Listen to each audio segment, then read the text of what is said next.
ओम अज्ञानतिमिरन्धस्य ज्ञानाञ्जनशलाकया चक्षुरुन्मिलितं येन तस्मै श्रीगुरवे नमः। गुरवे गौरचन्द्राय राधिकाय सदालये कृष्णाय कृष्णभक्ताय तद्भक्ताय नमो नमः। वाञ्छाकल्पतरुभ्यश्च कृपा सिन्धुभ्यैव च पतितानां पावनेभ्यो वैष्णवेभ्यो नमो नमः। अनर्पितं चरिंचिरात् कारुण्यवतीं कलौ समर्पयितमुन्नतजरसां स्वभक्ति श्रियम् हरिपुरसुन्दरदुति कदम्ब सन्दीपिता सदा हृदय कन्द्रेषु स्फुरतवै सचिनन्दना राधाचिन्तनिवेशनं यस्य कान्तिविलोपिता श्रीकृष्णचरणं वन्दे राधालिङ्गितं विग्रहम् भक्त्या विहीनाय अपराधलक्ष्ये क्षिप्तस्य कामादितरङ्गमध्ये कृपामयी तं शरणं प्रपन्ना वृन्दे नमस्ते चरणारविन्दम्। श्री कृष्ण चैतन्य प्रभु नित्यानंद श्री अद्वैत गदाधर शिवासादि गौर भक्त वृंदा। बोलो हरे कृष्ण कृष्ण कृष्ण हरे हरे। सभी बोलो हरे राम राम राम हरे हरे। एक बार जोर से हरे कृष्ण कृष्ण कृष्ण हरे हरे हरे राम राम राम हरे हरे। श्रील गुरुदेव की प्रभुपाद जी की कृपा से हम लोग श्री चैतन्य चैतामृत कृष्णदास कविराज गोस्वामी जी के द्वारा रचित इसके अंतर्गत मध्य लीला को श्रवण कर रहे हैं, जिसमें हम लोगों ने बड़ी सुंदर प्रेम कला की इस लीला को श्रवण किया। एक होता है कला है, कौन सा कला है? लड़ाई झगड़ा, जो कि ये संसार में हर किसी का किसी के साथ कलह रहता है, मन मुटाव रहता है। तो किसी ने प्रश्न किया क्या आध्यात्मिक जगत में भी वहां पर भी कलह होता है, लीलाओं में कलह होता है? बोलते हाँ, क्यों नहीं होता। क्यों नहीं होता? क्या अपराकृत जगत में काम है? हाँ बिल्कुल है। क्या अपराकृत जगत में क्रोध है? बिल्कुल है। क्या उस अपराकृत जगत में लोभ है? तो वो भी है। तो फिर क्या अंतर हुआ? उस अपराकृत जगत में चिन्मय धाम में भगवान के धाम में काम भी है, क्रोध भी है, लोभ भी है। तो फिर इस जगत में भी काम क्रोध लोभ है, तो फिर तो एक ही बात हो गई। इसमें अंतर क्या है? बोलते अंतर ये है उस अपराकृत जगत में जो काम क्रोध लोभ है और मोह है, ये अपराकृत है। जैसे इस जगत का नाम ही अपराकृत है, इसलिए वहां की हर वस्तु भी अपराकृत है। अच्छा प्राकृत सॉरी अच्छा, आध्यात्मिक जगत अपराकृत जगत में काम कैसे है? बोलते गोपियों का श्री कृष्ण के प्रति जो प्रेम है उसको काम की संध्या दी गई है, काम कहा गया है। इसको समझना, गोपियों का श्री कृष्ण के प्रति जो प्रेम है वो कैसा प्रेम है? निरुपाधिक प्रेम। निरुपाधिक प्रेम मतलब उस प्रेम में कोई कंडीशन नहीं है, अनकंडीशनल लव, कोई उपाधि नहीं है। कि ऐसा कहो करोगे तो प्रेम होगा, ऐसे करोगे तो प्रेम नहीं होगा। अच्छा, छोड़कर चले जाओगे तो प्रेम समाप्त हो जाएगा, ऐसा है क्या यहाँ? कृष्ण द्वारका गए, इतनी रानियों से विवाह किया, राधा जी का प्रेम छूट गया? राधा जी ने प्रेम करना छोड़ दिया? राधा राधा जी के क्या ईर्ष्या हो गई? क्या कृष्ण को त्याग दिया? नहीं, क्योंकि वो प्रेम, उसके संबंध में रूप गोस्वामी जी ने उज्ज्वल नीलमणि में कहा, सदा ध्वंस रहितम। जो ध्वंस का कारण उत्पन्न होने पर भी कभी ध्वंस नहीं होता,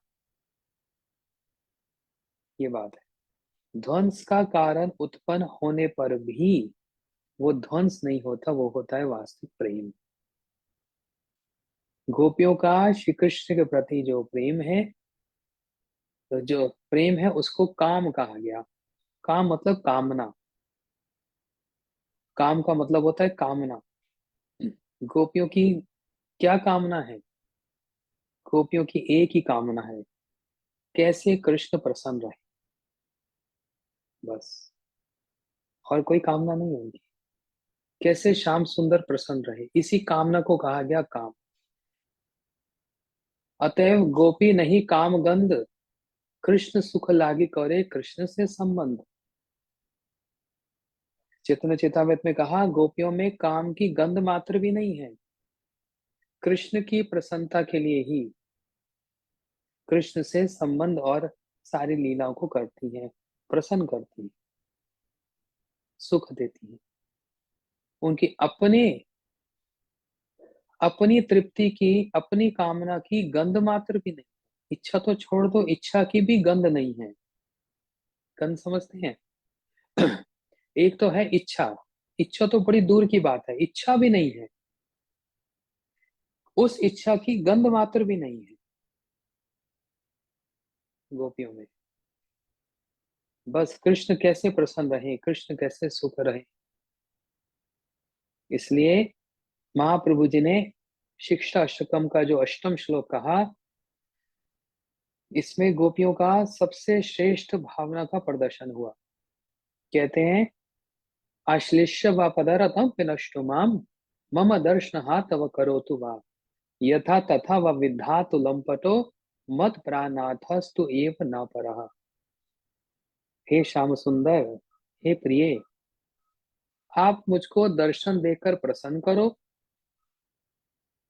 या फिर आप मुझको दर्शन ना देकर वीरे की अग्नि में डाल दो, रुलाते जाओ, लेकिन दोनों स्थिति में मत प्राणनाथ, आप ही मेरे जीवन के नाथ हो, आप ही मेरे प्राण नाथ हो। आपको छोड़कर मेरा और कोई नहीं, आपको छोड़कर किसी को और प्रसन्न करने की भी मेरी हमारी कोई लालसा नहीं है। इसको बोलते हैं काम, है? इसलिए उस संसार में काम और प्रेम एक समान है। इसलिए रूप गोस्वामी जी ने कहा, प्रेमेव गोपरमणम काम्य अति अग्न प्रथम, इति उद्धव आदो, इति उद्धव आदि वंचन्ति भगवत प्रिया। गोपियों का जो काम है वो प्रेम की संज्ञा दी गई है, वो प्रेम है। इसलिए तो उद्धव आदि भी इतने श्रेष्ठ, अपने सरी के, अपने समय के सबसे श्रेष्ठ विद्वान भी गोपियों की अर्थात श्री राधा जी की चरण धूल की प्रार्थना करते।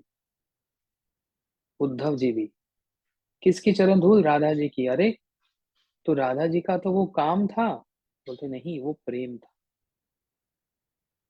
है ना? नहीं तो क्यों फिर ब्रह्मा जी भी राधा जी की चरण धूल चाहते हैं, उद्धव जी भी चाहते हैं, नारद जी भी चाहते हैं, सब चाहते हैं। इसलिए वो है, क्या है? श्रेष्ठ काम, वो है प्रेम।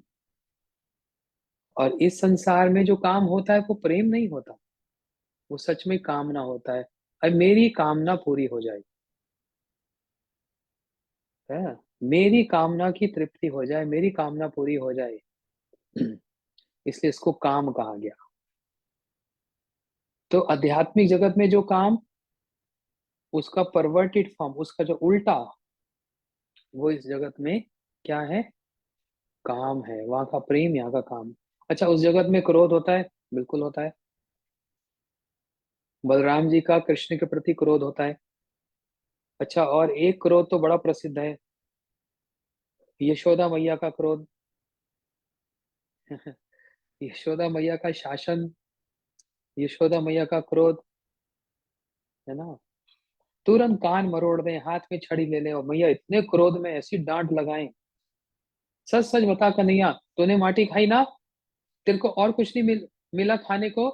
अरे माखन की चोरी कर करके भी तेरा पेट भरा नहीं है?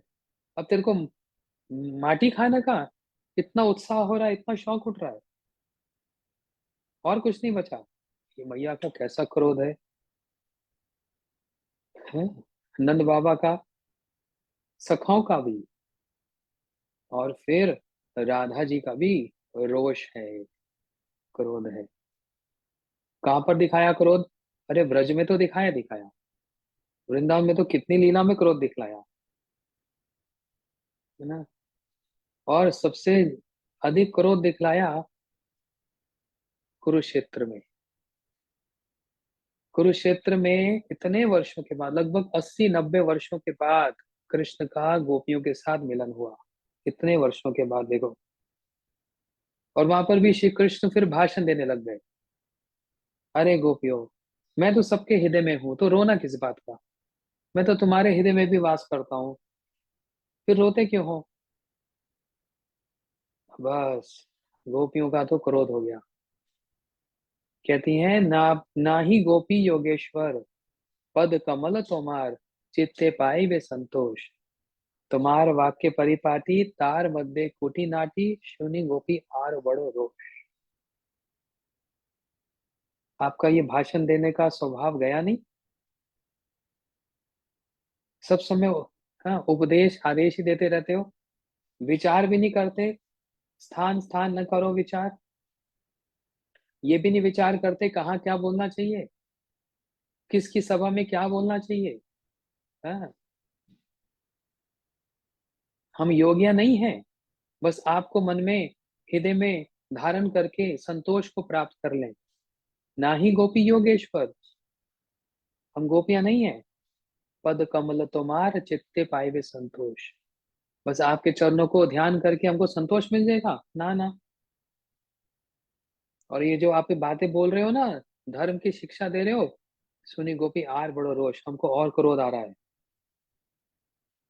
तो आध्यात्मिक जगत में भी क्रोध है, लेकिन वो कैसा क्रोध है? शुद्ध क्रोध है। इस जगत में जो क्रोध होता है वो शुद्ध नहीं, वो अशुद्धि होता है, अपवित्र होता है। उस जगत के क्रोध में भी आनंद है, पवित्र है, शुद्ध है। बस यही अंतर है। तो वहां पर काम भी है, क्रोध भी है, लोभ भी है। इस जगत में तो लोभ है ही है, हम सबको है ना, अलग अलग वस्तुओं का लोभ है। किसी को धन का लोभ, किसी को जन का लोभ, किसी को प्रसिद्धि का लोभ, अलग अलग प्रकार के लोभ हैं, है, जिसकी पूर्ति कभी हो ही नहीं सकती। जितना भी आ जाए, और आ जाए, और आ जाए, और आ जाए, कभी उसकी तृप्ति होती नहीं। लेकिन जो तृप्त हो गया ना, वही वास्तव में संतोष है, संतोषी है, जो तृप्त हो गया। लेकिन ये लोभ क्या आध्यात्मिक जगत में भी होता है? हाँ, बहुत होता है। भक्तों को इतना लोभ होता है, किसका? मैं कथा सुनती जाऊं, और कथा सुनूं, और कथा सुनूं, मेरा पेट ही भरता नहीं, मेरे मन ही भरता नहीं। तो ये कथा का लोभ, जिसकी कोई अंत नहीं, सीमा नहीं। सुखदेव गोस्वामी जी को इतना लोभ है, रुक ही नहीं रहे हैं। एक श्वास लेने के लिए भी, अच्छा एक बार सांस तो ले लूं फिर कुछ बोलूं, ये भी नहीं। लगातार 7 दिन 7 रात तक, वो तो फिर तक्षक सर्प ने आना था, वो सब होना था, नहीं तो सुखदेव गोस्वामी जी तो रुके ही ना। और भक्तों को सुनने का लोभ, श्रवण करने का लोभ, वो भी उनका भी लोभ समाप्त नहीं होता। और ब्रज में आ जाए तो हाँ हाँ, सबसे बड़ा लोभ क्या है? कन्हैया का लोभ। किस चीज का लोभ? माखन चोरी करने का लोभ। ब्रजे प्रसिद्धाम नवनीत चोरम। रोज नए नए घर में जाकर माखन की चोरी करनी, ये ला लोभ है। और क्या? अनेक जन्म चित पाप चोरम। सबके पापों को चुराना, है ना। कन्हैया वृंदावन में, ब्रज में कितना लोभ दिखाते माखन का, इतना लोभ तो किसने नहीं दिखलाया, है ना? इतने उलाने आते, सब कुछ आते। और हैं बड़े चतुर हैं कन्हैया। जैसे कोई कार्तिक परिक्रमा हो, नवदीप परिक्रमा हो, या कोई एक कथा हो, भागवत कथा हो, और सामने तीन चार लोग बैठे हो, तो वक्ता को बोलने का कोई आनंद आता है, सुख होता है। और सामने उसी समय 500 लोग आकर बैठ जाएं तो फिर देखो कथा बोलने का क्या एकदम एक्सलरेट हो जाता है। कथा बोलने का कितना लोभ हो जाता है, रुकने का नाम नहीं लेता। कन्हैया भी ऐसे ही, जब तक लोग ना आ जाए ना, तब तक नहीं होता। अभी तक मैया बड़ी डांट रही थी, दाम बंदर लीला में मैया क्रोध दिखला रही है, बांध दूंगी बांध दूंगी बांध दूंगी, चुप है। माटी चोरी करने की लीला की, उससे चुप है। जब तक साथ आस पास गोपियां ना आ गई, तब तक मुंह नहीं खोलते। वो तो क्या, एक दो लोगों के सामने क्या बोलना, जब बोलना है तो कम से कम 50-60 तो आए सामने।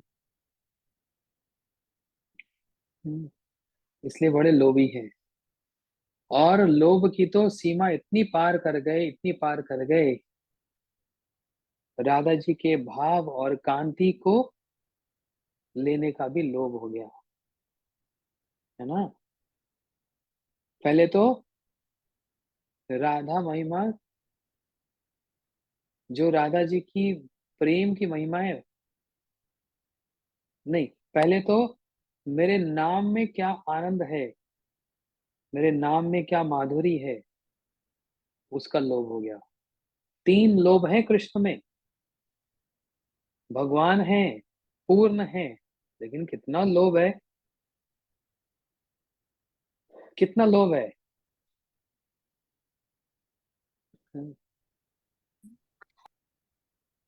मेरे नाम में कितनी माधुरी में, कितनी मधुरिमा है।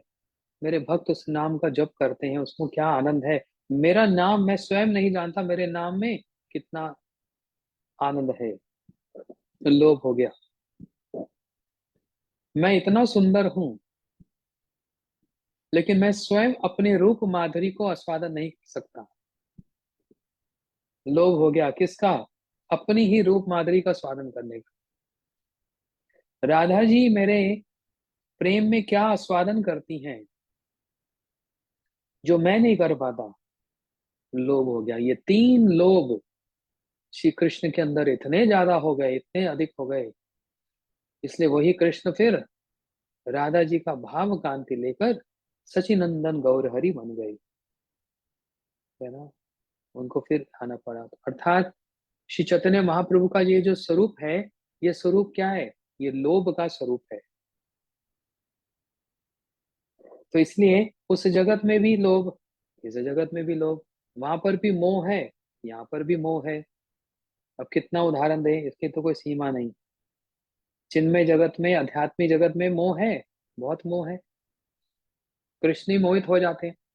अरे मेरे सखा कहाँ गए, मेरे ग्वाल बाल कहाँ गए, मेरे बछड़े कहाँ गए, मोह में आ जाते हैं ना। लेकिन उसी का ही उल्टा, जैसे सूर्य के तड़पती हुई जेठ मास की, जून महीने की धूप में हम खड़े हैं, परछाई पड़ रही है नीचे, तो मैं और मेरी परछाई कोई भिन्न वस्तु तो नहीं है, एक ही है। लेकिन फिर भी वो परछाई है, और मैं हूं। मैं खा सकता हूँ, क्या परछाई खा सकती है? नहीं। उसी प्रकार उस जगत में जो है वो वास्तविकता है, और उस जगत में ये जो काम क्रोध लोभ मोह है ये कैसे हैं? शुद्ध पवित्र रूप में है, तेजवान है। और उस काम और उस लोभ उस मोह उस सब चीज का केंद्र कौन है? श्री कृष्ण का सुख। ये अंतर है। लेकिन इस जगत में जो काम क्रोध लोभ है, इसमें केंद्र सेंटर कौन है? मेरा सुख। मेरे सुख के कारण ही काम है, मेरे सुख के कारण ही क्रोध है, मेरे सुख के कारण सब कुछ अपने के लिए ही होता है, कृष्ण के लिए नहीं होता।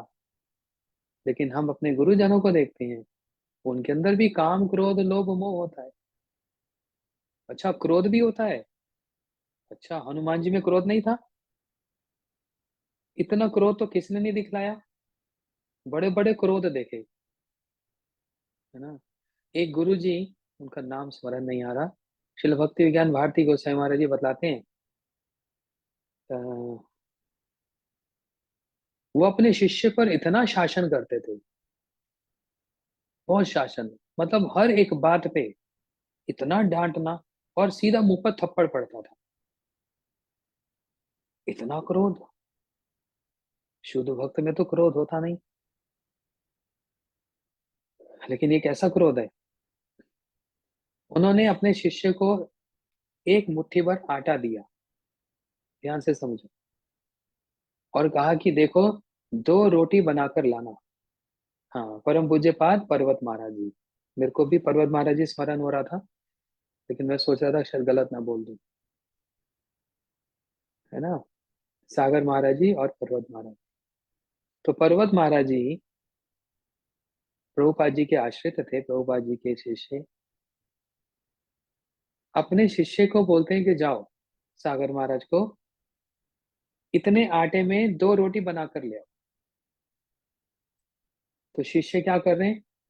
बड़ी चालाकी होशियारी दिखाई, उतने ही आटे में 2 की बजाय 3 रोटी बनाकर लाए। और बड़े प्रसन्न होकर, गुरुजी प्रसन्न होंगे, देखो मैंने आटा भी अधिक नहीं लिया, उतने आटे में 3 रोटी बनाकर गुरुजी के सामने परोस दिया। अब जैसे ही पूज्यपाद पर्वत महाराज जी ने देखा, लगाया 2 तमाचा मुंह पर, इतनी जोर से मारा, उनको क्रोध दिखलाया। जब उनसे पूछा गया, महाराज जी आप इतना क्रोध क्यों दिखला रहे हैं? इसने आपका कोई नुकसान तो नहीं, इन्होंने तो आपका कोई नुकसान नहीं किया।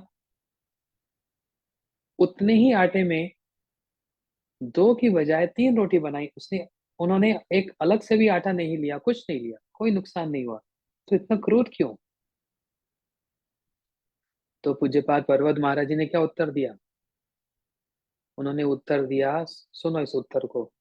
उन्होंने उत्तर दिया, बात 2 और 3 रोटी की नहीं है, बात है आज्ञा का उल्लंघन करने की। बात 2 या 3 रोटी की नहीं है, उसी आटे में 4 रोटी भी बनाएगा।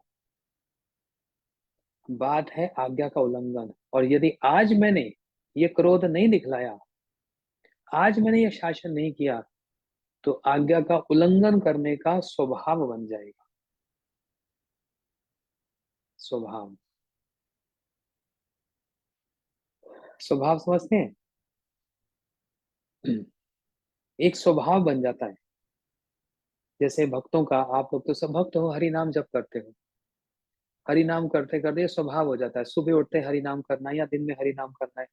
एक दिन भी ऐसा नहीं जाता कि हरि नाम ना हो, और अगर हरि नाम ना हो तो कैसा मन में दुख सा होता है। बात सारी है स्वभाव बनाने की। ऐसे ही हरि कथा का भी स्वभाव बना लो, रोज 15 मिनट आधा घंटा हरि कथा सुनना ही सुनना है, स्वभाव बन जाएगा। जब स्वभाव बन जाता है ना, फिर परेशानी नहीं होती। स्वभाव बनाने में परेशानी है, और जब बन गया तो फिर परेशानी नहीं होती। बस अभी ये जो आरंभ में जो जो स्थिति चल रही है ना, इसमें थोड़ा सा एक बल चाहिए, उत्साह चाहिए, स्वभाव बनाने का, एक पैटर्न बनाने का। देखो मैंने एक वीडियो देखा, ये कभी-कभी बाहर के वीडियो भी ये बहुत सी शिक्षा देते हैं।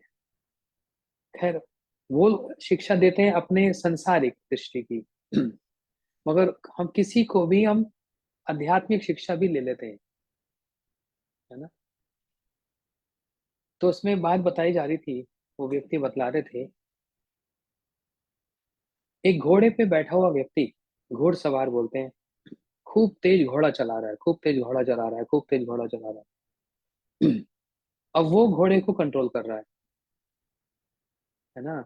और जैसे ही सामने खड्डा आया, उसने अपने घोड़े को बोला, "जंप करो।" घोड़े ने जंप किया, फिर आगे गया और आगे गया और आगे गया, एक खड्डा आ गया, बड़ी लंबी यात्रा, पहले तो लोग घोड़ों पे जाते थे, उस समय गाड़ी-वाड़ी कहाँ होती थी, राजा, मंत्री सब घोड़ों पे जाते थे। तो वो सिपाही घोड़े पे जा रहा है, एक बहुत दूर की यात्रा में, जहाँ-जहाँ खड्डा आया उसको बोलता गया और जंप करो। फिर दूसरा खड्डा आया, बोलते जंप करो ऐसे हाथ मार के जंप करो, उसने जंप मारा। फिर तीसरा आगे आया, फिर एक और खड्डा आया, बोलते जंप करो। अब यात्रा इतनी लंबी है, अब ये थोड़ा कि थोड़े-थोड़े दूर में ही खड्डे आ जाते, कब खड्डा आ जाए, है ना? ऐसे ही करते-करते वो घोड़े पे बैठे-बैठे सो गया। पहले ऐसे ही होता था, लंबी यात्रा में घोड़ों पे सो जाते थे ये लोग और घोड़े को पता होता था, पूरा उसका जीपीएस सेट होता था, मेरे को कहाँ जाना है, कौन से डेस्टिनेशन पे जाना है, इतना समझ रखते थे घोड़ा भी। वो व्यक्ति चलाने वाला सो गया। अब आगे चलते-चलते खड्डा आ गया। अब घोड़ा क्या उसके आदेश का प्रतीक्षा करेगा, इंतज़ार करेगा कि ये बोलेगा जंप तो जंप करूँ? इतनी समझ तो उसमें भी है। क्यों समझ है उसमें? क्योंकि जब से यात्रा आरंभ हुई, जब-जब खड्डा आया, तो मेरे ऊपर जो मालिक बैठा उसने यही कहा कि जंप करो। तो घोड़े ने इसको एक स्वभाव बना लिया, उसका एक पैटर्न बन गया। हाँ, कि मेरे मालिक ने कहा है कि जब खड्डा आए तो जंप करना ही करना है, इतना तो घोड़ा एक पशु भी समझ जाता है। एक पैटर्न बन जाता है, एक स्वभाव बन जाता है। ऐसे ही जैसे हरिनाम का एक स्वभाव बन चुका है, कथा का भी एक स्वभाव बना लो। कोई एक दिन ऐसा ना जाए कि हम कथा नहीं सुनी हो, भले 10 मिनट की क्यों ना हो। या फिर एक स्वभाव बना लो, कोई एक दिन ऐसा नहीं गया जब हमने कुछ पढ़ा ना हो, भले एक पन्ना क्यों ना हो। बस स्वभाव बनाने वाली बात है। थोड़े दिन में देखना, किसी का हफ्ते में, किसी का महीने में, किसी का 6 महीने में, ऐसा स्वभाव बन जाएगा, प्रयास नहीं करना पड़ेगा, अपने आप स्वतः हो जाएगा। प्रयास नहीं करना पड़ेगा, अपने आप ही घोड़ा जंप करेगा। घोड़ा मतलब ये जो मन है, उसका एक स्वभाव ही बन जाएगा, वो अपने आप जंप करेगा। बस पहले थोड़ा-सा ये कष्ट है। उसी स्वभाव को बनाने के लिए ये कथा आरंभ की है कि कम से कम 1 घंटा हम लोग कुछ रोज़ कुछ कथा सुन लें, जिससे हमको उत्साह आए, प्रेरणा आए, हमारे नाम में रुचि हो और नाम करते समय किसका चिंतन हो, ये सारी बातें, है ना? उसमें मेरा भी लाभ, आपका भी लाभ, मेरा भी अध्ययन हो रहा है, आपका भी अध्ययन हो रहा है। और इसी अध्ययन में श्री कविराज गोस्वामी जी की कृपा से, श्री गुरुदेव की कृपा से कितनी-कितनी नई-नई बातें निकल कर आ जाती। कहाँ से लिंक निकल कर आ जाता। ये उनकी हेतु की कृपा है। इसलिए काम, क्रोध, लोभ वहाँ तो शुद्ध पवित्र अवस्था में और यहाँ पर अशुद्धि को प्राप्त हो जाता है, क्योंकि माइक संग के कारण वही चीज़ अशुद्धि हो जाती है और उसका उल्टा हम लोग देखते हैं। यहाँ पर काम भी है, क्रोध भी है। हनुमान जी का क्रोध तो देखो कितना बड़ा। इतना तो कोई क्रोध नहीं मैंने दिखा बतलाया उदाहरण श्री पर्वत महाराज जी की कथा से कैसे शिष्य को थप्पड़ मारे, आज्ञा का उल्लंघन किया। है ना? स्वभाव बिगड़ गया, स्वभाव बिगड़ जाएगा, है ना? एक और उदाहरण हम बचपन से सुनते आए, आप लोग जानते ही हैं, उसका नाम मेरे को नहीं पता। एक बहुत बड़ा डाकू, उसको फांसी की सजा हो गई। और जब उससे पूछा गया तुम्हारी कोई अंतिम ख्वाहिश, कोई अंतिम इच्छा, तो उसने कहा मेरी माँ को मेरे सामने ले आओ। सुना ना, सब लोग जानते हैं, तो कुछ बचपन से सुनते आए। मेरी माँ को सामने आओ, मैं देखना चाहता हूँ वो ये देखे कि कैसे मैं तड़प तड़प कर मर रहा हूँ, उसको दुख हो इस चीज को देखकर। तो मेरी माँ को सामने लाओ, उसके सामने मैं ये फांसी लेना चाहता हूँ, मैं मरना चाहता हूँ, हैंग टिल डेथ। तो किसी उससे पूछा गया ऐसा क्या बात है? बोलते वो देखे, वो जाने, वो समझे। जब एक बार बचपन में मेरी माँ ने मेरे को कहा था बाजार से, हाँ, सेब ले आओ, और मेरे को कुछ पैसा दिया था। मैंने उससे पूछा ये सेब कितने का? बोलता 1 रुपए का एक। तो मैंने एक सेब उठाया और दूसरा सेब उठाकर जेब में रख दिया, है ना। फिर उसका ध्यान इधर हुआ तो तीसरा सेब उठाया तो दूसरी जेब में रख दिया। 1 रुपए में मैं 3 सेब ले आया, और घर में आकर माँ को देता हूँ।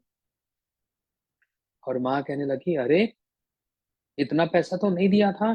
बोलते आप चिंता मत करो, मैंने उसी पैसे में ही 3 सेब ले आया मैं। बोलते वो कैसे? बोलते एक तो खरीद करके और दो चोरी करके। माँ ने कहा चल, तूने तो मेरा बहुत पैसा बचा दिया, मेरा 2-3 रुपया बचा दिया तुमने। बोलते हैं उसी दिन मेरे को इतना प्रोत्साहन मिल गया, इतना उत्साह मिल गया, शाबाशी मिली ना। मैं और चोरी करने लगा, और करने लगा, और करने लगा, मेरा पैटर्न बन गया, मेरा स्वभाव बन गया। इसको बोलते हैं जीवन में स्वभाव बना लेना, एक पैटर्न बना लेना। मैंने स्वभाव बना ही लिया है, मैं चाय नहीं छोड़ूंगी, एक पैटर्न बना ही लिया है, कुछ भी हो जाए। हम्म, ये हमने अपने मन से स्वभाव बनाया। ये वो घोड़ा कोई और घोड़ा नहीं, हमारे मन का घोड़ा है। क्योंकि हम सो जाते हैं, फिर ये मन भागता है। वो व्यक्ति घोड़े पे सो गया और घोड़े को पता है फिर एक स्वभाव में जैसे मालिक चाहता है बस ऐसे ही चलना है ना। वो मन उसी स्वभाव की ओर धावित होता है, दौड़ता है ना। तो इसलिए वो चोरी करते करते आज मैं यहाँ तक पहुंच गया, बड़ी बड़ी चोरी की, मैं डाकू बन गया। और आज सबके सामने मेरे को मौत, ऐसे बोलते हैं ना वहां पर कोर्ट में, सजाए मौत, हैंग टिल डेथ, फांसी की सजा ये दी जा रही है। इसको बोलते हैं स्वभाव। हमको स्वभाव बिगाड़ना है कि स्वभाव संवारना है, इतना तो हमको तैयारी करनी पड़ेगी आराम से, है ना। और क्रोध की और बड़ी, सबसे बड़ी सीमा तो हनुमान जी की। किसी का घर जला देना तो बहुत बड़ी बात है, किसी का गांव जला देना और बड़ी बात है, किसी का पूरा शहर जला देना और बड़ी बात है, पूरा देश जला देना, हे भगवान, कैसा क्रोध है हनुमान जी का। लेकिन उस क्रोध के कारण क्या हनुमान जी को पाप लगा? उस क्रोध के कारण क्या हनुमान जी की निंदा हुई? सबने उनकी हाय हाय की, प्रशंसा की, सबने प्रशंसा की, क्योंकि वह क्रोध शुद्ध अवस्था में है। गोपियां छिप छिप कर श्री कृष्ण से मिलती हैं, वो प्रेम करती हैं, जबकि गोपियों का विवाह हो चुका है। तो वो गोपियों का वो जो काम, उसकी निंदा की गई या प्रशंसा की गई? महत प्रशंसा की गई, चरण धूल की प्राप्ति की लालसा की गई, ब्रह्मा जी के द्वारा, नारद जी के द्वारा, सबके द्वारा, है। ये सब उदाहरण है। इसलिए आ जाओ चैतन्य चेतामृत में ये समझाने के लिए कि महाप्रभु जी और नित्यम प्रभु और अद्वैताचार्य प्रभु के बीच में ये जो प्रेम कलह हो रहा है, भले ही इस संसार में एक अप्रकट लीला, एक प्रकट लीला, इस सिद्धांत को भी समझ लो। जो नित्य धाम में होती है, गोलोक में, वो होती है अप्रकट लीला। वही कृष्ण अपने समस्त संगियों के साथ, परिकर के साथ जब यहाँ आते हैं तो उस लीला को कहा जाता है प्रकट लीला, है ना। वो अप्रकट, ये प्रकट। और अभी हम लोग जो वृंदावन इत्यादि जाते हैं, वो सब क्या है? तो अप्रकट भी नहीं है और वो प्रकट भी नहीं है, इसलिए उसको एक और नाम दिया गया, उसको कहा दृश्यमान वृंदावन। दृश्यमान वृंदावन, इन सब बातों को नोट कर लो और याद कर लो। अप्रकट लीला तो गोलोक में होती है, वो तो यहाँ नहीं होती। और प्रकट लीला यहाँ हुई थी 5000 वर्ष पहले। तो फिर अभी आज हम वृंदावन क्यों जाएं जब लीला ही नहीं हो रही? तो वो तो हुई यहीं पर थी, इसलिए उसकी एक अलग उसका शब्द दिया गया है। वैशिष्ट पूर्वक, वैशिष्ट पूर्वक एक शब्द है दृश्यमान वृंदावन, है ना।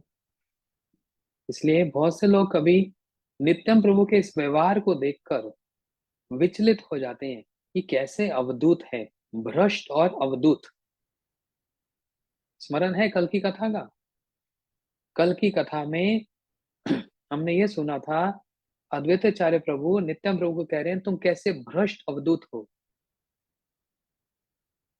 भ्रष्ट का मतलब जो विधि निषेध को नहीं मानता वही भ्रष्ट है। तो नित्यम प्रभु पर कोई विधि और कोई निषेध नहीं चलता, इसलिए वो भ्रष्ट है, इसलिए वो भ्रष्ट है ना। हम किसी को बोल देते हैं व्यक्ति भ्रष्ट है। अब ये शब्द भ्रष्ट कैसा होता है? एक नेगेटिव शब्द है। इसी से पता लगता है व्यक्ति अच्छा नहीं है, भ्रष्ट है। लेकिन भ्रष्ट का मतलब क्या? वो भ्रष्ट क्यों है? क्योंकि विधि और निषेध को नहीं मानता, इसलिए भ्रष्ट है। और नित्यम प्रभु पर भी कोई विधि और निषेध नहीं मानते, क्योंकि ये सारी विधि और निषेध से ऊंचे उठ गए, ऊंचे ऊंची स्थिति में हैं और अवधूत हैं। अवधूत मतलब स्वेच्छाचारी, जो परमहंस की स्थिति है। बहुधक, कुटीचक, बहुधक, हंस और परमहंस, और थोड़ा सा परमहंस से ऊपर, ये अवधूत स्थिति है।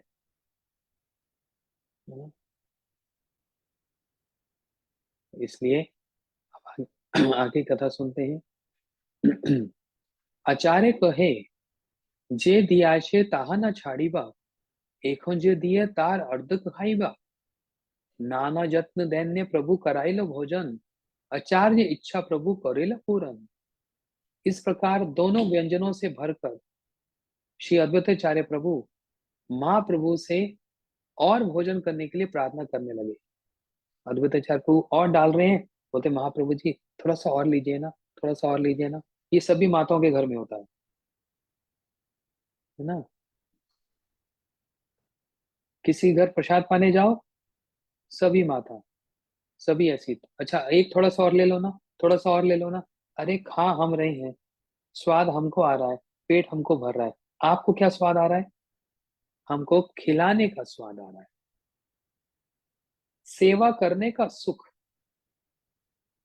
जो भोगता है उसको तो सुख आता ही है, लेकिन उससे अधिक भोग्य को सुख आता है। इसको समझेंगे। श्री कृष्ण भोगता है, सारी सेवाओं को भोग करते हैं। लेकिन गोपियां, ब्रजवासी जो श्री कृष्ण की सेवा करते हैं, उनको कृष्ण से अधिक सुख की प्राप्ति होती है। कौन से सुख की? बोलते सेवा सुख की। अपने इष्ट के या जिनसे प्रेम है, उसके सुख में ही सुख दिखता है। इसलिए अद्वैताचार्य प्रभु इस समय महाप्रभु को खूब भोजन कराना चाहते हैं और प्रार्थना कर रहे हैं, महाप्रभु जी कुछ और दीजिए ना। तो महाप्रभु ने क्या कहा? और कितना भोजन करूंगा? अद्वैताचार्य प्रभु ने कहा मैंने जो पहले दिया है उसे मत छोड़ना, और अब जो दिया है उसका आधा तो खाओगे ही। और डाले जा रहे हैं, बोलते अच्छा इसका आधा तो खा लोगे ना, पहले वाला नहीं छोड़ना। और अब जो दिया गया है उसका आधा तो खाओगे ही। इस प्रकार श्री अद्वैताचार्य प्रभु बड़े यत्न से और दीनता पूर्वक महाप्रभु को भोजन करा रहे हैं, और इस प्रकार महाप्रभु जी उसको ग्रहण कर रहे हैं। पहले ग्रहण नहीं कर रहे थे, अब ग्रहण कर रहे हैं। इस बात को समझना। पहले ग्रहण क्यों नहीं कर रहे थे? अरे सन्यासी का धर्म क्या है? अल्प भोजन करना, नहीं तो इंद्रियों पर संयम नहीं होगा। अच्छा और डालोगे तो फिर मैं उच्छिष्ट भी नहीं छोड़ पाऊंगा। ये सारे महाप्रभु जी अपने सारे विचार को प्रकट कर रहे हैं। लेकिन अब खा भी रहे हैं साथ साथ। पहले मना कर रहे थे और अब क्यों खा रहे हैं? अद्वैताचार्य प्रभु को सुख देने के लिए, अपने सेवक को भी सुख देने के लिए। जो स्वामी होता है, जो इष्ट होता है, जो गुरु जी होते हैं, अपने सेवक को भी सुख ही देने के लिए, हाँ, उनकी प्रसन्नता हेतु वो सब स्वीकार कर लेते हैं। इस बात को अगर समझ सकते हो तो समझना। गुरु जी, जैसे बोला जाता है ना, देवता होए बिना देवता की महिमा नहीं समझी जा सकती। गुरु होए बिना गुरु की महिमा नहीं समझी जा सकती, है ना। एक डॉक्टर के पास एक पेशेंट जाता है। पेशेंट चिल्लाता है, खूब रोता है, और डॉक्टर उसको प्रेम से समझाता है, कभी डांट के भी समझाता है। वो पेशेंट डॉक्टर की बात नहीं समझ पाएगा, उसकी भावना नहीं समझ पाएगा। हाँ, जब वो डॉक्टर बनेगा तो समझ आएगा, ओ ऐसा है। तो इतना सहन करना पड़ता है, कभी पेशेंट की गाली भी सुननी पड़ती है। हाँ, इतनी तो ऐसे क्यों किया? आपको ये तो हमको लग रहा है, आपको थोड़ा ना दर्द हो रहा है। सहन करना पड़ता है।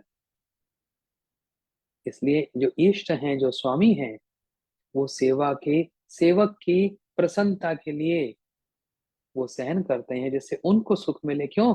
क्योंकि वो सेवा कर रहे हैं।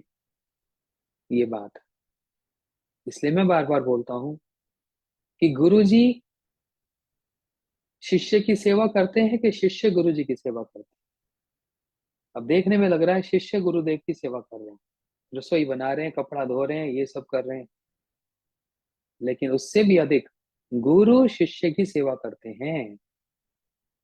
शिष्य के सुख के लिए, उसकी उन्नति के लिए वो उसको डांट भी देते हैं, प्रेम भी करते हैं, और परिहास भी करते हैं, जिससे ये टिका रहे। हाँ, स्वभाव बनता जाए, बनता जाए, बनता जाए। इसलिए भक्ति श्री रूप सिद्धांति गोसाई महाराज जी, प्रभुपाद जी के जो आश्रित हैं, वो एक बात हमेशा कहते थे ना, हम लोग सुनते हैं उनकी महिमा में। वो क्या कहते थे कि एक जीवन मठ में वास कर लो, रोकर, हंसकर, लड़कर, जैसे तैसे, मन हो नहीं हो, जैसे तैसे एक जीवन मठ में वास कर लो। ऐसा एक संस्कार बन जाएगा। वो क्या संस्कार? वही जो मैं बोल रहा हूँ, एक ऐसा स्वभाव बन जाएगा जो जन्म जन्मांतर तक, है ना, वो हमारे साथ रहेगा। हमारे भी कुछ ब्रह्मचारी कभी कभी किसी घर में जाते हैं किसी काम के लिए। एक ब्रह्मचारी अपने घर गया, कुछ उसको वहां पर काम था। पहले वहां अपने घर मतलब अपने पूर्व आश्रम गया, तो सोचा अरे मठ में तो रोज 4 बजे उठना पड़ता है, फिर पाठ में भी बैठना पड़ता है, कीर्तन करना पड़ता है, ये सब करना पड़ता है। थोड़े दिन जरा चेंज कर लिया जाए, रेस्ट कर लिया जाए। तो सोच कर गया, 15-20 दिन घर में रहकर तो मठ में जाऊंगा। पूरा मन तैयार करके गया। पहले दिन घर में रहा, बड़ा अच्छा लगा। सुबह उठना नहीं पड़ा ना, जब मर्जी उठो, 8 बजे 9 बजे। घर में माँ ने परोठे भी खिला दिए। मठ में तो कभी दलिया कभी खिचड़ी खाने को मिलती। हम्म, दूसरे दिन भी अच्छा लगा, तीसरे दिन थोड़ा सा फीका लगा, चौथे दिन और फीका लगा, 5वें दिन तो मन ही खराब हो गया, यहाँ अच्छा नहीं। वही मठ में ही आनंद आ रहा था, वो खिचड़ी खाकर ही वहां 2 गाली सुनने में ही आनंद आ रहा था। क्यों? घर में मन लगता नहीं, घर में वो परिवेश नहीं मिल रहा, वो एनवायरनमेंट नहीं मिल रहा, वो भक्ति की पुष्टि नहीं हो रही। हाँ, जो मठ में रहकर हो रही थी। तो इसलिए मतलब क्या हो गया, एक स्वभाव बन गया, एक पैटर्न बन गया। सोचो, जो लोग मठ में रहते हैं उनके लिए आप सोच कर देखो, आपको 3-4 साल 5 साल हुए होंगे मठ में रहकर, तो आप अगर अपने घर में जाओ, 3 दिन से 4 दिन से ज्यादा मन नहीं लगेगा। क्यों? स्वभाव बन गया ना, संस्कार बन गया ऐसा। और विचार करो, अगर पूरा जीवन ऐसे मठ में निकल जाए, जैसे तैसे हंस कर रो कर, अरे ऐसा एक स्वभाव बन जाएगा, कहीं और मन ही नहीं लगेगा। ये है स्वभाव बनाने की। इसलिए नित्यानंद कहे, अमार पेट न भरीला, लैया जाओ ता तोर आन किछु न खाईला। ये तो बोली, एक ग्रास अन हाथे लैया, उझाली फैलीले आगे, जेन क्रुद्ध हैया। महाप्रभु जी तो कितने सौम्य स्वभाव के, अद्वैताचार्य प्रभु को उनके प्रसन्नता के लिए सब ग्रहण कर रहे हैं, सब कुछ। और नित्यम प्रभु ने क्या कहा, अमार पेट ना भरीला। नित्यम प्रभु कह रहे हैं, मेरा पेट नहीं भरा, अपना भोजन वापस ले जाओ। लैया जाओ तार अन्न किचु ना खाईला, अपना भोजन वापस ले जाओ। मैंने तुम्हारे अन्न में से कुछ नहीं खाया, ले जाओ। इतना तो खा चुके हैं पहले से, इतना सा खा चुके हैं पहले से। बोले वापस ले जाओ, मैंने कुछ नहीं खाया, ले जाओ। और ऐसे कहकर उन्होंने, ये तो बोली, एक ग्रास अन्न हाथे लैया, एक मुट्ठी, हाँ, एक ग्रास चावल हाथ में लिया, और भूमि पर, क्रोध में आकर भूमि पर बिखेर दिया। लो, नहीं खा रहा तुम्हारा अन्न मैं, पेट ही नहीं भर रहा हमारा, मैं इतने दिन से भूखा, और ये 2 मुट्ठी चावल मेरे सामने रख दिया, मैं कैसे पेट भरूं? तो नित्यानंद प्रभु वहां पर क्रोध दिखला रहे हैं, है ना? कैसे? उझाली फैल उझाली फैलीला, आगे जैन क्रुद्ध हैया। क्रुद्ध मतलब क्रोध। क्रोध में आकर नित्यानंद प्रभु ने वो 1 ग्रास चावल भूमि पर फेंक दिया कि ले जाओ, हमने नहीं खाया। नित्यानंद प्रभु क्रोध दिखला रहे हैं। अकरोध परमा अकरोध परमानंदा, नित्यानंद राम, अभिमान शून्य निताय, जगत वेड़ा।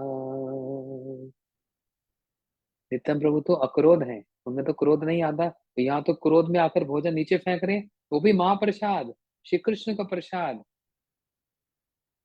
और साथ साथ कह भी रहे हैं पेट नहीं भरा। अरे पेट नहीं भरा तो नीचे क्यों फेंक रहे हो? ये क्रोध नहीं है, ये नित्यानंद प्रभु का प्रेम है ना? आध्यात्मिक जगत में क्रोध है प्रेम, काम है प्रेम, लोभ है प्रेम, मोह है प्रेम, सब कुछ प्रेम ही प्रेम है। हाँ, कृष्ण के नचाए प्रेम, गोपी के नचाए प्रेम, और आपन नाचे प्रेम। प्रेम ही कृष्ण को नचाता है, प्रेम ही गोपियों को नचाता है, और इन देखकर प्रेम स्वयं भी नाचने लग जाता है। ये ब्रज है ना। भात दुई चारे भात दुई चारी लागे आचार्य अंगे, भात लाए भात दुई चारी लागे आचार्य अंगे, भात गाय लैया आचार्य नाचे बहुरंगी। अवधेर अवधू तेरे जूठा मोर लागीला अंगे, परम पवित्र मोर कैला एक ठंगे। फेंके हुए चावल के 2-4 दाने। अब देखो अद्वैताचार्य प्रभु क्या कर रहे हैं, उन्होंने कैसे रिएक्ट किया नित्यानंद प्रभु के वो चावल भूमि पर फेंकने पर। फेंके हुए चावल के 2-4 दाने श्री अद्वैताचार्य जी ने अपने अंग में लगा लिए। हाँ? अद्वैताचार्य प्रभु ने वो जूठा जो अन्न है, उसको अपने ऐसे अंग में लगा लिया। वे अंगों में चावल लगे लगे ही तरह तरह से नाचने लगे, और कहने लगे, इस अवधूत का जूठा मेरे अंग से लग गया, इस प्रकार उसने मुझे परम पवित्र कर दिया। तुम्हें निमंत्रण देकर मैंने उसका फल पा लिया। तुम्हारा जाति कुल आदि कुछ भी निश्चित नहीं है। तुम तो स्वभाव से ही पागल हो। मुझे अपने जैसा पागल बनाने के लिए ही तुमने अपना जूठा मेरे अंग पर फेंका है। मैं ब्राह्मण हूँ, इस बात का भी तुम्हें भय नहीं हुआ। इस प्रकार अद्वैताचार्य प्रभु नित्यानंद प्रभु की स्तुति कर रहे हैं। तोरे निमंत्रण कोरी पाइनु तार फल, तोर जाति कुल नहीं सहजे पागल। अद्वैताचार्य प्रभु बोल रहे हैं, "हाँ, तुम्हारी, तुम करके बोल रहे हैं, तुम्हारी ना जाति है, ना तुम्हारा कोई कुल है। हाँ, ना जाति कुल है, क्या है? बस पागल ही हो। पागल मतलब आप अवधूत हो, तुम अवधूत हो। और ये देखो, ये जूठा मेरे शरीर पर लग गया। अपनार सम मोरे करीबे तारे, जूठा दिलिया विप्र बलि भय ना करीले। तुमको भय भी नहीं है? अरे मैं ब्राह्मण हूँ, ब्राह्मण। अद्वैताचार्य प्रभु बोल रहे हैं, मैं ब्राह्मण हूँ, तुम्हारा जूठा मेरे शरीर में लग गया, तुमको भय नहीं? अपराध होता है इससे, है ना? ये अपराध है, किसी का जूठा शरीर पर लग जाए तो स्नान करना पड़ता है। गुरु जी को या कोई ब्राह्मण, श्रेष्ठ ब्राह्मण, उसको जूठा भी कोई दिया जा सकता है? महाअपराध है वहां तो। लेकिन यहाँ पर इन दोनों के बीच में कैसा प्रेम की नोकझोंक चल रही है। अद्वैताचार्य प्रभु नित्यानंद प्रभु की महिमा दिखला रहे हैं कि आपका ये जो जूठा मेरे शरीर में लग गया, आपकी तो जाति कुल है ही नहीं, आप तो पागल हो। अब मुझको भी पागल बनाना चाहते हो। किस में पागल? कृष्ण प्रेम में पागल। अब सच में जिस प्रेम में पागल हो, हम भी वही पागल बनना चाहते हैं। अद्वैताचार्य प्रभु हमको शिक्षा दे रहे हैं। और क्या हम सब पागल बनना चाहते हैं कि नहीं? हाथ खड़े करो, कौन कौन पागल बनना चाहते हैं? सच में पागल बनना चाहते हो तो पागल खाना पूरा भर जाएगा। कौन सा पागल खाना? सबने हाथ खड़े कर दिए, वाह। इतने पागल। अभी तो ये क्या कहते हैं इसको, जूम मीटिंग में कम से कम कितने पागल हैं? 90 पागल जूम मीटिंग में है, और फेसबुक पर भी 55 है। आज तो 150 पागल मिल गए। इतने सारे पागल, तो बड़ा सा पागल खाना खोलना पड़ेगा। वो तो खोला ही हुआ है। कहाँ पर? श्री राधा माधव गौड़िया मठ, फरीदाबाद, पागल खाना। जहाँ पर पागलों का कैसे पागल बना जाए, तो सिर्फ वो नहीं, और भी जितने गौड़िया मठ है, वहां पर पागल खाने में जाकर तो पागल का इलाज किया जाता है, पागल ठीक होने के लिए जाते हैं, है ना? पागल खाना अस्पताल में पागल ठीक होने जाते हैं, और गौड़िया मठ में पागल होने के लिए आते हैं। जो ठीक है वो कैसे पागल बन जाऊं, उसके लिए आता है। कौन सा पागल बन जाऊं? हम्म, कृष्ण प्रेम में पागल हो जाऊं ना, इससे पागलों का संग करना पड़ेगा। हम्म,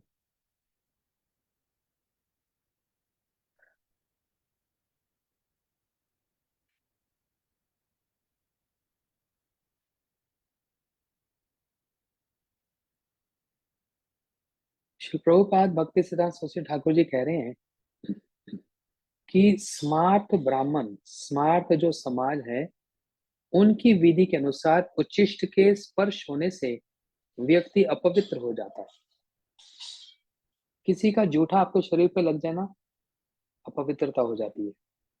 इसलिए हम जूठा ना खाते हैं, ना किसी को खिलाते हैं, और शरीर पे लगना भी नहीं चाहिए।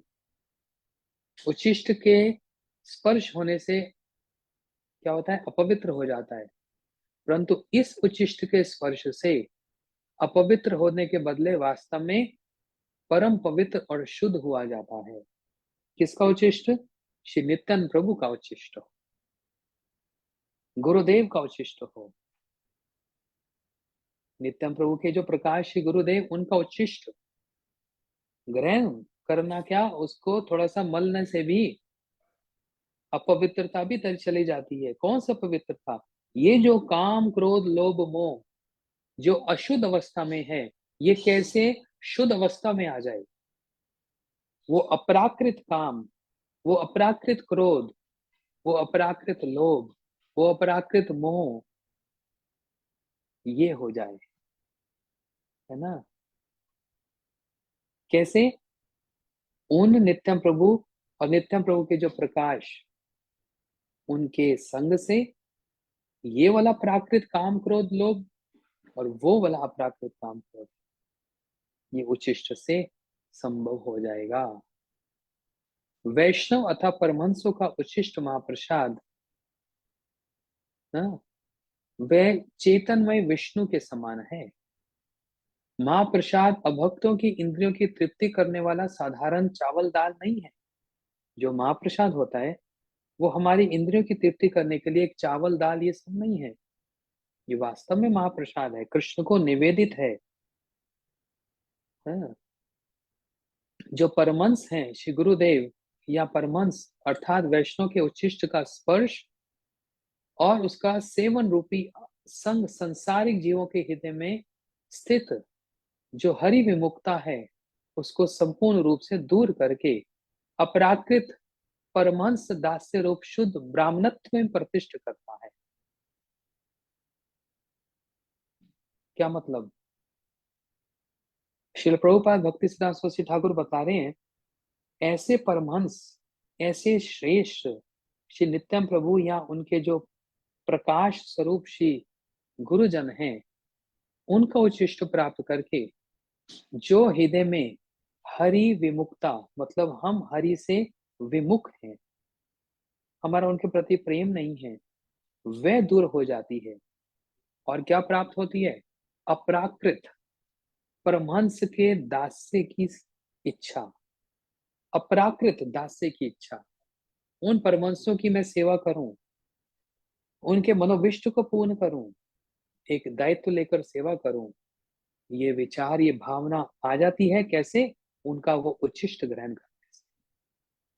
यही अद्वैताचार्य प्रभु ने स्वयं मूढ़ जीवों के लिए मंगल के लिए बोला है।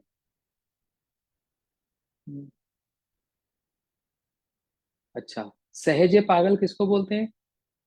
पागल किसको बोलते हैं? जिसका दिमाग खराब हो जाए। और एक बात कही सहजे पागल, उसका मतलब क्या? बोलते हैं जो आत्मा अर्थात कॉन्शियसनेस चेतना के साथ ही उत्पन्न अपराकृत परमहंस धर्म परायण प्रति क्षण सभी इंद्रिय के द्वारा श्री कृष्ण की सेवा में जो रत रहते हैं। क्या मतलब? जिनकी चेतना, जिनकी आत्मा चेतना वो अपराकृत, हाँ, कृष्ण की सेवा में जिनकी इंद्रियां सब समय रत रहती हैं, वे कौन? जो परमहंस धर्म परायण व्यक्ति है, वो है पागल। नित्यानंद बोले ए कृष्णेर प्रसाद इहा के जूठा कहिले कैला अपराध शतेक सन्यासी यदि कौराय भोजन तबे यही अपराध हई खंडन। नित्यम प्रभु तो और कहने लगे, बोलते ये श्री कृष्ण का प्रसाद है, इसे जूठा कहकर तुमने अपराध किया है। यदि तुम 100 सन्यासियों को भोजन कराओगे तभी तुम्हारा अपराध दूर होगा। नित्यम प्रभु और आगे बोल रहे हैं, क्योंकि अद्वैताचार्य प्रभु ने कहा ये भूमि पर तुमने उच्छिष्ट फेंक दिया, मेरे शरीर पर उच्छिष्ट लग गया, तुम्हारा जाति कुल का कोई विचार नहीं, ये सब बोल दिया ना। नित्यम प्रभु कहने लगे क्या बोल रहे हो, ये कृष्ण का प्रसाद है, इसको झूठा कभी कहते हैं? इसको उच्छिष्ट नहीं कहते, इसको महाप्रसाद कहते हैं। हे अद्वैत, तुमने तो अपराध किया, अब इस अपराध के लिए क्या करना पड़ेगा? 100 सन्यासियों को भोजन कराना पड़ेगा। कहने का अर्थ मतलब 100 सन्यासियों का भोजन सामने ले आओ और मैं उसको धारण करूंगा। नित्यम प्रभु ऐसे कह रहे हैं।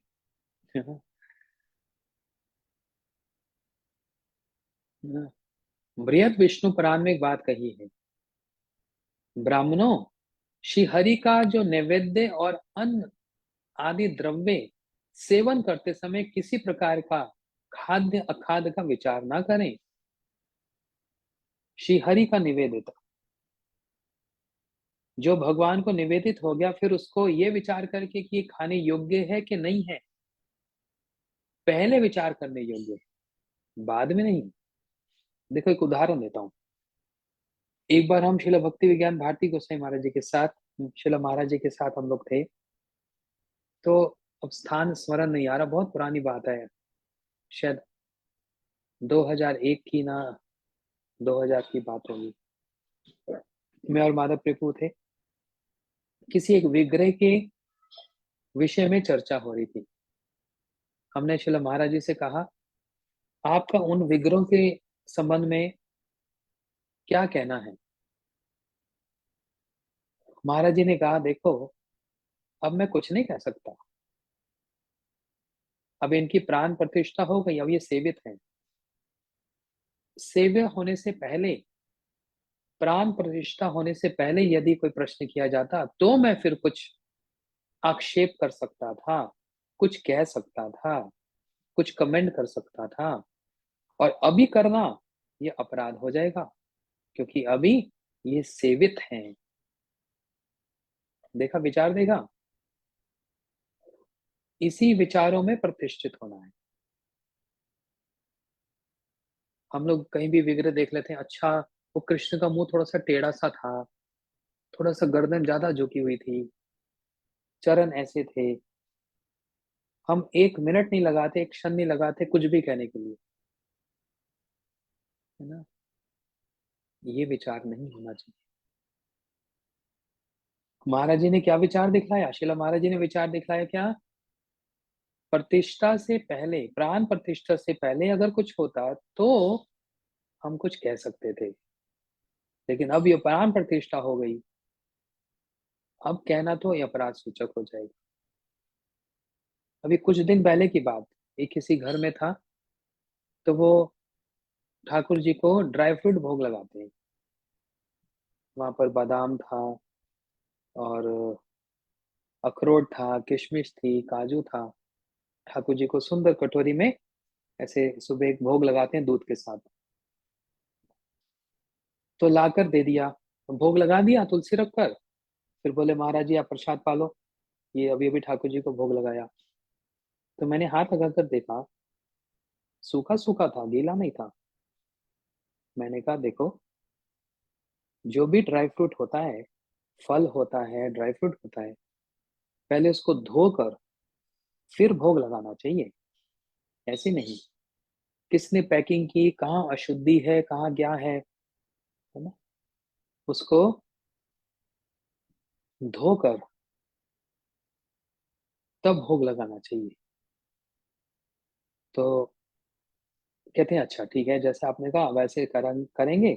तो उसी समय मेरे सामने से कटोरी वो ले जाकर धोने के लिए, कि महाराज तो कह रहे हैं धोकर खाना चाहिए। तो मैंने कहा, कहाँ ले जा रहे हो, इधर रखो सामने। बोलते, अभी आपने कहा ना धोकर खाना चाहिए, आपको भी धोकर खाना चाहिए। मैंने कहा, खाना तो ऐसे ही चाहिए, लेकिन अभी इस समय ये प्रसाद है, ये भोग लग चुका है। जैसे ही श्री कृष्ण ने इसको आस्वादन किया है, उसी रूप में ही इसको ग्रहण करना पड़ेगा। यहाँ पर अब खाद्य अखाद्य का विचार नहीं आएगा। पहले यदि पूछते तो मैं बोलता कि इसको धोकर भोग लगाओ। अब ये भोग लग चुका है, अब इसमें मिट्टी भी होगी, कंकड़ भी होगा, कुछ भी होगा, ऐसे का ऐसे ही इसको स्वीकार करना पड़ेगा। महाप्रसाद का सम्मान करना, नहीं तो अपराध हो जाएगा। विचार समझ आया? पहले कुछ और होता, अब जो निवेदित हो गया तो कुछ और है। उसी प्रकार किसी वैष्णव और वैष्णव के संबंध में भी उसका पूर्व इतिहास कैसा भी रहा हो, वो क्रोधी हो, कामी हो, भोगी हो, कुछ भी हो, लेकिन दीक्षा के उपरांत जब वो भक्ति करता है, भजन करता है, उसके बाद उसको पुराने वाली बातों से उसको यदि निंदा की जाए तो महा अपराध लगता है। पहले वो जिस स्थिति में था वो पहले की स्थिति, आज वो जिस स्थिति में है वो उसका असली परिचय है। पहले वाला परिचय आज के परिचय में नहीं देखा जाएगा। वो डाकू था, पहले था। वाल्मीकि जी की सारे संसार चरणों की वंदना करते हैं, अब अगर कोई वाल्मीकि जी से कहे, आप तो हे भगवान, आप तो इतने लोगों को मार काट की, आप तो दस्यु थे, आप तो डाकू थे, इतने बड़े पापी, कोई बोल सकता है? नारद जी से मिलने से पूर्व कोई कुछ भी कहे, वो एक अलग बात है। लेकिन नारद जी की अनुग्रह पात्र होने पर, कृपा होने पर, आप तो अपराध हो जाएगा। इसलिए इस पर विचार रखना चाहिए हम लोग दिन में, कैसे हम अपराध से बचें। इन सब विचारों को नहीं जानेंगे तो फिर भक्ति में आगे नहीं बढ़ सकते, अपराध इसमें बाधा डालेंगे। गौर प्रेमानंदे, हरि हरि बोल। अच्छा, आप लोगों के लिए एक बड़ी अच्छी समाचार है। समाचार ये है, कुछ दिनों की छुट्टी है अब आप लोगों की। हाँ, आप लोग कहेंगे इतना हम परेशान हो जाते हैं, 9:30 से 10:30 बैठना ही पड़ता है, थक भी जाते हैं तो क्या करें, कथा अच्छी है, बैठना ही पड़ता है। तो अभी मैं, क्योंकि यात्रा कर रहा हूँ, मैं अभी मायामी में हूँ, किसी स्थान पर, यहाँ पर अभी अभी एयरपोर्ट से कमरे में आया ही हूँ। अभी आकर बैग रखा और स्क्रीन सामने रखकर आपको कथा सुना रहा हूँ। बिल्कुल अभी रखा, अभी कुछ ठीक से बैठा भी नहीं, अभी आकर सीधा अभी एयरपोर्ट से आया। लेकिन कल से शनिवार, रविवार, सोमवार और मंगलवार, ये बुधवार तक 5 दिन तक हमारे दो दो तीन दिन कार्यक्रम है दिन में। एक एक दिन में दो दो तीन तीन कार्यक्रम है, तीन तीन प्रोग्राम है। तो बहुत बिजी है। मैंने कहा भी था इन लोगों से कि सुबह ये वाला समय हमारा थोड़ा सा, लेकिन इसी समय प्रोग्राम है, जब आपके 9:30 बजते हैं उसी समय प्रोग्राम होगा। अगर लाइव होगा तो आप लोग उसको वैसे ही देख लेना। लेकिन जो चैतन्य चेतामृत है ये कुछ दिन के लिए आप लोगों की छुट्टी है। छुट्टी का मतलब होता है और पढ़ाई करना। स्कूल में छुट्टी होती है ना, इसका मतलब ये नहीं होता पढ़ाई से छुट्टी हो जाती है। छुट्टी का मतलब होता है और पढ़ाई करो, तैयारी करो। क्योंकि याद रखना, थर्सडे को, बृहस्पतिवार को सबका एग्जाम होगा, टेस्ट होगा। हमारे भक्त वो क्वेश्चन पेपर बना रहे हैं, बन भी चुका है, अभी और भी ऐड हो जाएगा। इसलिए पुरानी कथा, अभी तक जो कथा है उसको दोबारा सुनो। चैतन्य चेतामृत ये हमारे गुरुदेव के यहाँ से जो छपी है, इस पर हमारे गोकुलपति प्रभु ने बड़े परिश्रम करके सरल हिंदी भाषा में प्रभुपाद जी की टीका के अनुसार इस ग्रंथ को लिखा। आप सब लोग इस ग्रंथ को खरीद लो, संग्रह कर लो, और बहुत जल्दी ये इंग्लिश में भी आने वाला है। तो इसलिए इन दिनों 4-5 दिनों तक आप होमवर्क करना, अच्छे से इस ग्रंथ को पढ़ना और कथा को सुनना। क्योंकि होगा क्या, थर्सडे को एग्जाम होगा ना, सब लोग तैयारी करके आएंगे। मैं पूरे स्क्रीन पर किसी को भी बोल दूंगा, किसी को भी, तमाल प्रभु इस प्रश्न का उत्तर बताओ, तो सोचना नहीं पड़ेगा, एकदम साथ साथ देना पड़ेगा, क्योंकि सबके लिए प्रश्न होगा। तो ये नहीं उस समय सोचूं क्या बोला था, एकदम तैयारी करके आना है। किसी को भी बोल दूंगा, कृष्ण प्रिया, ब्रज किशोरी, रानी माता जी, सब एकदम सब तैयार रहेंगे। किसी का नाम भी ले लूंगा। और उस दिन सब लोग स्क्रीन पर आएंगे, थर्सडे को, बृहस्पतिवार, सब लोग स्क्रीन पर आएंगे और एकदम तैयार होकर आएंगे। और पिछली बार भी जब मैंने ग्रंथ किया था, बृहद भागवतमृतम, पिछले साल किया था, और चैतन्य चेतामृत आदि लीला भी किया था, तो इसी प्रकार हम लोगों ने प्रश्न उत्तर किए थे। इससे क्या होता है, रिवीजन होता है। हम बस सुन रहे हैं फिर भूल जाएंगे, लेकिन जब क्वेश्चन आंसर होता है ना, तो पुराना रिवीजन हो जाता है। वो मन बात को हृदय हृदय में बैठ जाती है, मन में बैठ जाती है पूरी रूप से, है ना। और फिर साथ साथ वो प्रश्न उत्तर भी फिर 2-3 क्लास तक चले थे। क्योंकि एक माता ने या एक प्रभु ने कुछ कहा, गलत कहा, फिर उसको ठीक करना, फिर उसको विचार बताना, उसमें सबको लाभ हो जाता है। समझ रहे हो? देखो, ये पर्सनल इंटरेक्शन से याद होता है ना हमको। इन कथाओं को याद करना है, चैतन्य चेतामृत को याद करना है और भगवान की कृपा रही, महाप्रभु की कृपा रही, तो गौर पूर्णिमा तक हम इस प्रकार से जितना हो सकेगा महाप्रभु की कृपा से, क्योंकि मेरी यात्राएँ हर 5 दिन में मैं अलग-अलग स्थान पर जाता हूँ, फ्लाइट पकड़कर इधर-उधर हर 5 दिन में। तो देखेंगे जब तक संभव हो पाएगा हम लोग करेंगे, मध्य लीला पूरा हम पाठ करेंगे और फिर अगले साल भी ऐसे करते-करते पूरा चैतन्य चेतामृत को पाठ करेंगे हम लोग। श्री चैतन्य चेतामृत की जय। सच्चिनंदन गौर हरि की जय। श्री गुरु महाराज की जय। निताई गौर प्रेमानंदे। हरि हरि बोल। आप सबको होमवर्क याद है? थर्सडे को सब लोग स्क्रीन पर आएँगे, सब तैयारी करके आएँगे। हरे कृष्णा।